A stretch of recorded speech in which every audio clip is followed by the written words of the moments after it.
In today's video, I'm going to teach you how to connect Google Sheets to Zapier. By the end, you'll have your Google Sheets account connected and a trigger tested so Zapier can reliably pull data from your spreadsheet and kick off automations. Start by opening your browser and heading to zapier.com. Sign into your Zapier account so you can create and manage workflows. Once you're in, look to the top left and click Create.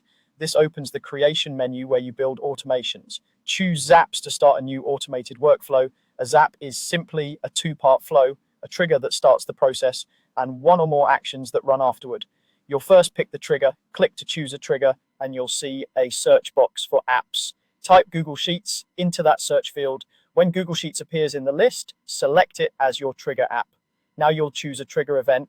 This tells Zapier what change in your spreadsheet should start the automation. For example, new spreadsheet row fires when a new row is added, while new or updated spreadsheet row can fire on changes. Pick the option that matches how you want your workflow to behave. If you're not sure, new spreadsheet row is a simple and reliable place to start. Next, sign into your Google account so Zapier can access your sheets.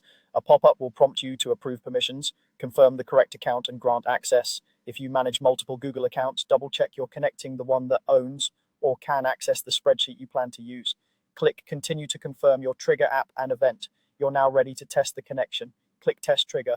Zapier will look for a recent example from your sheet so it can show you real data. For the most reliable test, make sure your spreadsheet has a header, row, and at least one row of actual data. If Zapier can't find anything, add a fresh row to your sheet, save it, and run the test again. If you still don't see results, ensure your Google account has permission to the file, that you're using the correct account, and that the sheet isn't empty.